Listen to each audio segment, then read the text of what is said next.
Hello YouTube, this is an alcohol review, and it is of Kraken Spiced Rum, the white label. Now the reason why I picked this was the fact that it's been over 5 years since I have actually tried this rum, and I was curious if it had any other changes. My perspective has changed through the years, and the sampling of all other kind of spirits has any nuggets of wisdom seeped into this concrete pile I have up here that will give me a better insight to what we have for Kraken Black Spice Rum, white label. And yeah, that's what we're going to try to find out. That and the other fact, I'm a huge Kraken fan. I'm a fan of their line, mainly of their black label.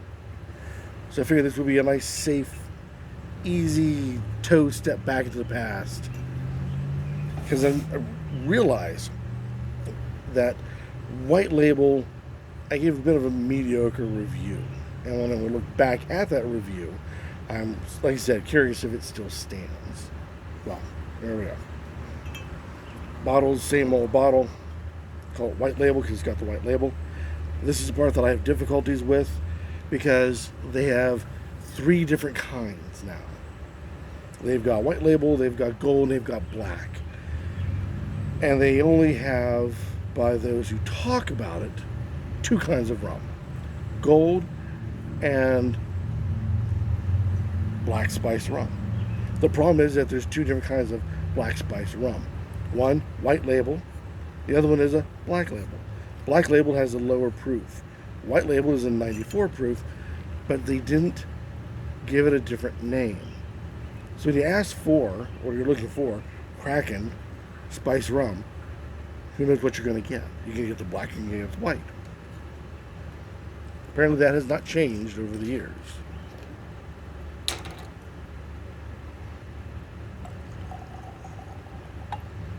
There we are.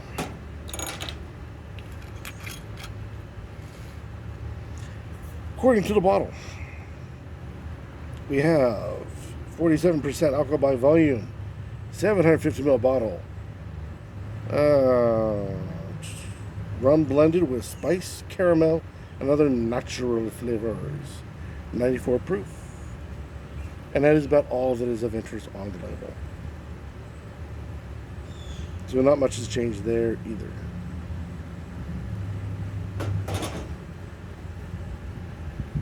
And there we are. It is dark with a red hue to it. Almost like a cherry hue to it. If anything, you could state that it is a dark cherry rather than black.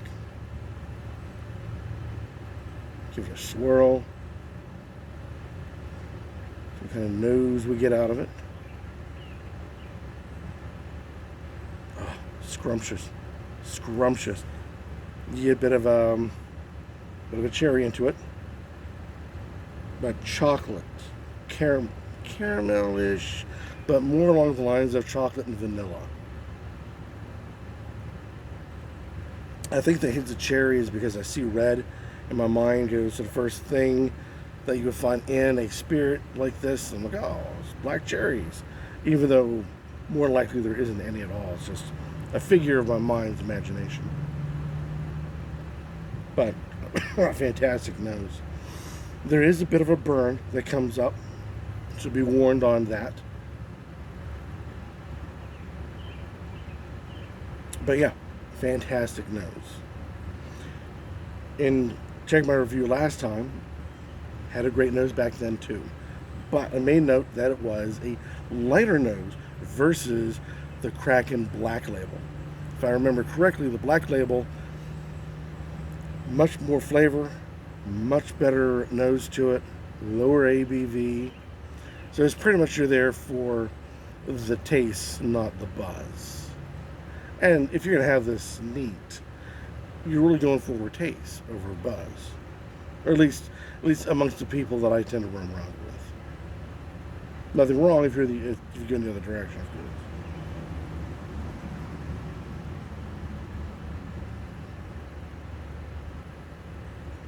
It bites. It burns. At 94, whew, get better. But once you get past that, let's get past it.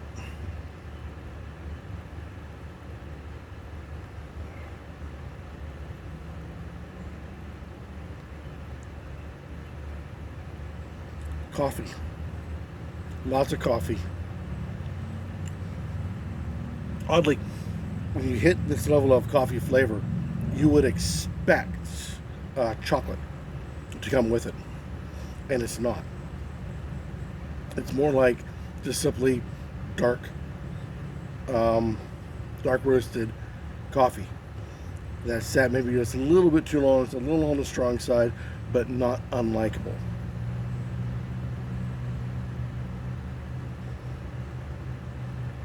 That's the undertone. Is vanilla.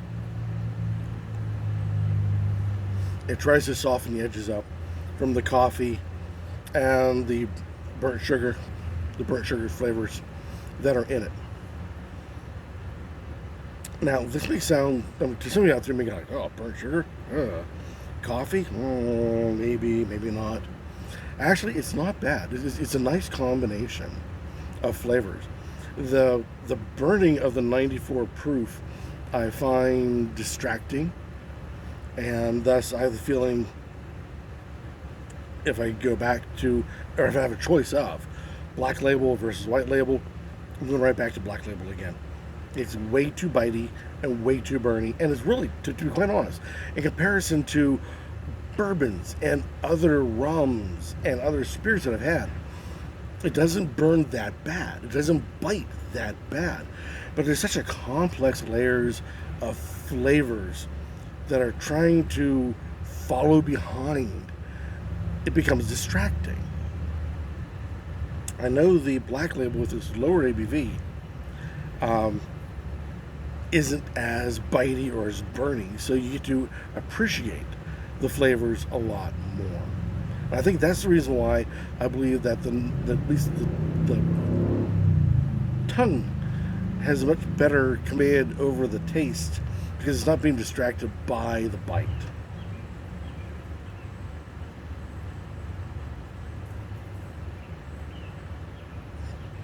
Yeah.